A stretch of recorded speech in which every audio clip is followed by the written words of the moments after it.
کیونکہ صحبت بہت امپورٹنٹ ہے۔ فارسی کی ایک کہاوت ہے کہ یار بد مارے بد سے بدتر ہے۔ آج کل کی فرینڈشپ سٹارٹ ہوتی ہے گالیوں سے، گالیاں دے کر ایک دوسرے کو گالیوں سے نام پکارنا، اور اصل میں ایسی فرینڈشپ ہی ہیں جو قیامت کے دن بھی سروائیو کرے گی، جب سارے رشتے ٹوٹ جائیں گے۔ کیا تمہارے دوست تمہیں عزت دیتے ہیں؟ کیا وہ اللہ کی طرف تمہیں بلاتے ہیں؟ کیا تمہیں ایسے دوست نصیب ہیں جو تمہیں جنت کی طرف پش کرتے ہیں؟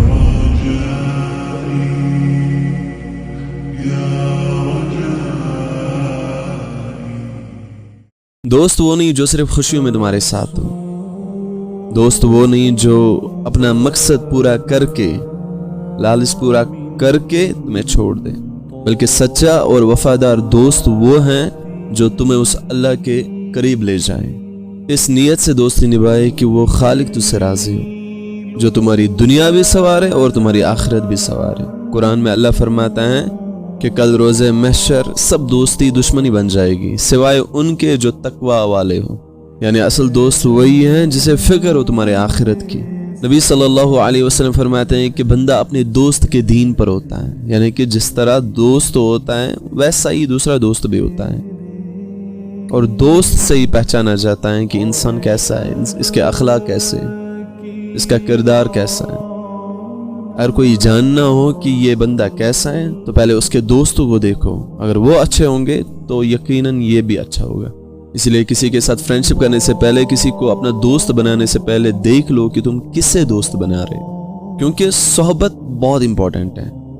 فارسی کی ایک کہاوت ہے کہ یار بد مارے بد سے بدتر ہے، یعنی کہ ایک برا دوست برا سانپ سے بدتر ہے۔ سانپ آپ کو ایک بار ڈستا ہے، لیکن جب ایک برا دوست ہوتا ہے جس کی صحبت بری ہوتی ہے تو بار بار ڈستا ہے، اور سانپ سے تو انسان کی جان چلی جاتی ہے، لیکن برے دوست سے انسان کا ایمان چلا جاتا ہے۔ اس لیے اگر تم بری صحبت میں رہو گے تو تم بھی برا بنو گے، کیونکہ دوستی انسان کا اخلاق بدل دیتی ہے۔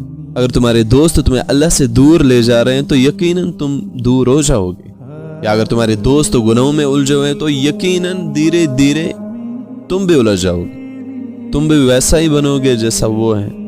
امام غزالی رحمۃ اللہ علیہ فرماتے ہیں کہ اصل دوست وہی ہے جو تمہاری آخری منزل تک تمہارا ساتھ دے، اور آخری منزل انسان کی کیا ہے؟ وہ ہے آخرت کی منزل، قبر کی منزل، جو تمہاری غفلت میں تمہیں اللہ یاد دلائے، جو تمہاری برائی پر پردہ ڈالے لیکن ساتھ میں تمہیں اس برائی سے بھی روکے۔ سچا دوست وہی ہے جو دنیا کی شارٹ ٹرم پلیجر کے بجائے تمہیں آخرت کی ایٹرنل سکسس کی طرف تمہیں لے جائے۔ حضرت علی رضی اللہ تعالیٰ عنہ فرماتے ہیں کہ your real friend is the one who is honest to you، جو تمہارے ساتھ وفادار ہو، who stops you when you're wrong and who protects you behind your back۔ لیکن بدقسمتی یہ ہے انفارچونیٹلی آج ہماری سوسائٹی میں دوستی کو ایک فن، ہینگ آؤٹ اینڈ انٹرٹینمنٹ بنایا گیا ہے۔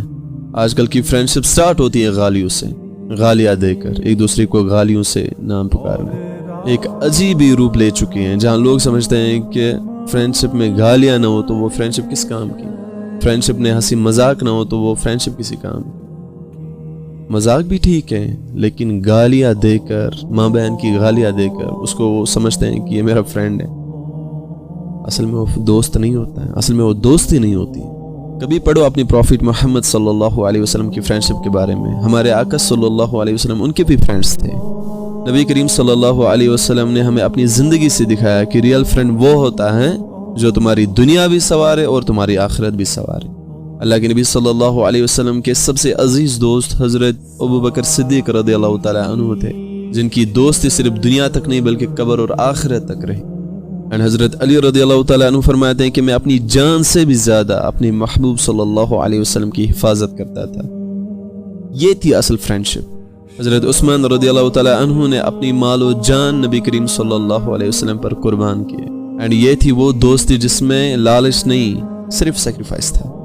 اور حضرت عمر رضی اللہ تعالیٰ عنہ فرماتے ہیں کہ رسول اللہ صلی اللہ علیہ وسلم سے محبت میری جان، میری مال و جان سے بھی زیادہ ہے، اور اسی دوستی نے ان کا مقام بہت بلند کیا۔ اب خود سے سوال کرو، کیا تمہارے دوست ایسے ہیں؟ کیا تمہارے دوست تمہیں عزت دیتے ہیں؟ کیا وہ اللہ کی طرف تمہیں بلاتے ہیں؟ کیا تمہیں ایسے دوست نصیب ہیں جو تمہیں جنت کی طرف پش کرتے ہیں؟ اصل میں ہم نے فرینڈشپ کا کنسیپٹ ہی ڈسٹارٹ کیا ہے۔ اصل میں فرینڈشپ ایک عزت ہے، ایک سیکنڈ امانت ہے جو صرف اور صرف اس اللہ کے لیے ہونی چاہیے، جس میں کوئی لالچ نہیں، کچھ بھی نہیں، صرف اللہ کی رضا ہونی چاہیے۔ سچا اور وفادار دوست وہ ہیں جو تمہاری لائف میں نور بن کر آئے، تمہاری زندگی کو روشن کرے، تمہیں آخرت کی طرف موٹیویٹ کرے اور تمہاری روح کو ہیل کرے۔ یاد رکھو، اس دنیا میں فیک دوست، لالچی دوست تمہاری مسکان بنیں گے اور غم، تکلیف، مصیبت میں تمہیں ٹیمپرری ساتھ دیں گے، لیکن ریئل اینڈ بیسٹ فرینڈ وہ ہیں جو تمہاری وفات کے بعد تمہاری قبرستان کی خاموشی میں تمہاری روح کے لیے دعا کرے۔ اصل دوست وہ ہیں جو تمہیں اللہ کے لیے چاہے، جو تمہیں دنیا کی چالوں سے بچائے اور آخرت کے راستے میں تمہیں پش کرے۔ اور اصل میں ایسی فرینڈشپ ہی ہیں جو قیامت کے دن بھی سروائیو کرے گی، جب سارے رشتے ٹوٹ جائیں گے۔ اس لیے آج کی فرینڈشپ کو تمہیں ری تھنک کرنا ہوگا، سوچنا ہوگا کہ تم نے آج تک جو فرینڈز بنائے ہیں، کیا وہ فرینڈز مجھے اللہ کی طرف لے جا رہے ہیں؟ کیا مجھے ان فرینڈز کی وجہ سے کچھ فائدہ ہو رہا ہے؟ کیا میری آخرت سنور رہی ہے؟ یا میں دن بہ دن اللہ سے دور ہی ہوتا جا رہا ہوں ان فرینڈز کی وجہ سے؟ غالی اور مزاح کی بنیاد پر نہیں، بلکہ قرآن و سنت کی بنیاد پر تمہیں فرینڈشپ بیلڈ کرنی ہوگی، تاکہ تم دنیا میں بھی عزت و سکون پا سکے اور آخرت میں بھی۔ اس لیے اللہ سے دعا کرو کہ وہ تمہیں ایک ریئل فرینڈ، ایک وفادار دوست نصیب کرے، جو بس تمہیں اس لیے چاہے کہ تمہاری آخرت بن جائے، اللہ تم سے راضی ہو جائے۔ اور خود بھی ایسا دوست بننے کی کوشش کرو جو صرف دنیا کے لیے نہیں بلکہ آخرت کے لیے بھی ایک دوسرے سے محبت کرے۔